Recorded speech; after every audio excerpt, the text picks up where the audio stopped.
Willie Howard Mays was born on May 6, 1931, in Westfield, Alabama, to Annie Satterwhite and Willie Mays Sr. Growing up in the segregated South, Mays faced early challenges, but his natural athleticism was apparent from a young age. His family moved to Trenton, New Jersey, when Mays was still a child, where his father worked as a laborer and his mother was a school teacher. As a youngster, Mays was introduced to baseball by his father, who was a talented baseball player in his own right. Willie's love for the game developed early, and he spent countless hours practicing with his father and on the local sandlots, eventually becoming a standout in high school sports. Mays's immense talent in multiple sports, including baseball, basketball, and football, made him a highly sought-after prospect in his youth. However, baseball was always his first love. At the age of 17, after excelling in high school baseball, Mays was scouted by the Birmingham Black Barons, a team in the Negro Leagues. In 1948, Mays joined the Black Barons and played for them at just 16 years old. His performances in the Negro Leagues soon caught the eye of Major League scouts, and in 1950, the New York Giants signed him to a contract, minor leagues, and early career. Before making his debut with the Giants, Mays spent a season playing for the Minneapolis Millers in the American Association, a top minor league team. His time in the minor leagues was brief but impactful. Mays was already showing signs of the brilliance that would define his major league career, an exceptional blend of speed, power, and fielding ability. His performance with the Millers included hitting .353 and showing his remarkable power potential, which helped secure his call-up to the major leagues in 1951. Mays made his major league debut with the New York Giants on July 25, 1951, against the Philadelphia Phillies. At just 20 years old, he made an immediate impact by collecting a hit in his first game. Mays's dazzling speed and fielding ability were evident from the start, and it was clear that the Giants had a future star on their hands. His rookie season would culminate in a .7 for batting average with 20 home runs and 68 RBIs in only 121 games. He finished second in the National League Rookie of the Year voting, behind only Roy Campanella, but it was clear that Mays was already a force to be reckoned with in the league. Career peak, dominating the major leagues. The 1950s and 1960s marked the pinnacle of Willie Mays's career. His combination of power, speed, and defensive prowess made him one of the most complete players the game had ever seen. Mays's ability to impact the game on both offense and defense set him apart from other players, and he quickly became a leader for the New York Giants. Mays's peak years began in earnest in 1954, when he won his first National League Most Valuable Player MVP award. During that season, Mays hit .345, belted 41 home runs, and drove in 110 RBIs, leading the Giants to the National League pennant and the World Series. Mays's World Series performance helped solidify his place in baseball history, and it included one of the most iconic moments in baseball, the catch in Game 1 of the 1954 World Series. Mays made an incredible over-the-shoulder catch at the warning track to rob Vic Wertz of a potential home run. The catch not only saved a run, but also became one of the most enduring images in the history of the sport. Throughout the 1950s and 1960s, Mays continued to dominate. His combination of power and speed made him a dual threat. He finished with 20 or more home runs in 16 seasons, while also stealing 330 bases over the course of his career. Mays's 1955 season was another standout, with 51 home runs and 127 RBIs, showcasing his ability to hit for both average and power. Mays was a 19-time All-Star, and his consistent excellence on the field kept him at the forefront of the game for nearly 2 decades. Main achievements.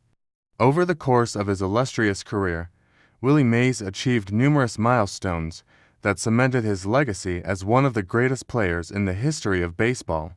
Some of his most notable achievements include 660 career home runs, which ranked him among the all-time leaders in the category at the time of his retirement. 12 Gold Glove awards, an incredible testament to his defensive prowess, a center fielder.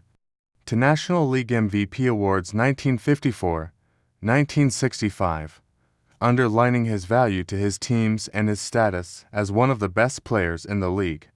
24 All-Star selections, a record that demonstrates his sustained excellence and popularity throughout his career. To World Series championships 1954, 1962, where Mays played pivotal roles in his team's success.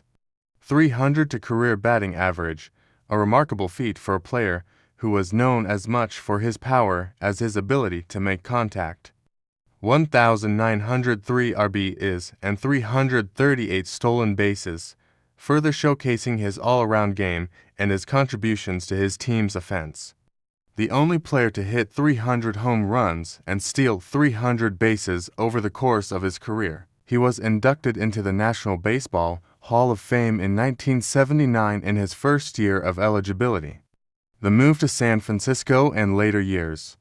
In 1958, Mays' career took another significant turn when the New York Giants moved to San Francisco.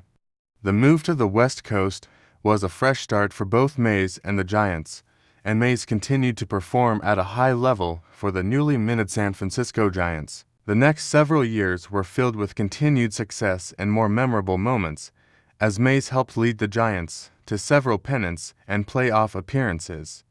Mays' career reached a new level of prominence in the 1960s, particularly in 1965, when he won his second National League MVP award. In this season, Mays hit .317 with 50 home runs and 112 RBIs, once again demonstrating his all-around game. His performances were critical to the Giants' success, as he remained the cornerstone of the team throughout the decade. In 1972, after 21 seasons with the Giants, Mays was traded to the New York Mets, where he spent the final years of his career. Although Mays' time with the Mets was limited, he still played a key role in the Mets' postseason push in 1973. By this time, Mays was in his early 40s, and while he was no longer the dominant force of his youth, his baseball intellect and leadership remained invaluable. Final years and retirement. Mays retired from baseball after the 1973 season, bringing an end to a career that had spanned more than 2 decades. At the time of his retirement, Mays was widely regarded as one of the greatest players ever to step on the field. His 660 home runs, 12 Gold Gloves, and all-around game made him a baseball legend. Upon retiring, Mays remained involved in baseball, a mentor, coach, and ambassador for the game. In 1979, Mays was inducted into the National Baseball Hall of Fame, cementing his legacy as one of the greatest players of all time. His election was a tribute to his brilliance, not just as a hitter, but also as a defender, base runner, and leader. Mays' influence extended beyond the baseball diamond. He became a beloved figure in both the New York and San Francisco communities, and his contributions to baseball were celebrated by fans and fellow athletes alike. His impact on the game of baseball is still felt today, as Mays remains an enduring symbol of excellence and sportsmanship. Legacy. Willie Mays' name is synonymous with greatness in the game of baseball. His legacy is that of a player who could do everything on the field: hit for power, hit for average, field with grace, and run the bases with speed. Mays' talent and leadership transformed the sport and made him a role model for generations of players who followed him. He is remembered as one of the best all-around players in baseball history, and his impact on the game cannot be overstated. Willie Mays is not just a Hall of Famer, he is a symbol of baseball itself. His legacy continues to inspire athletes and fans alike, and he remains one of the most celebrated players to ever play the game.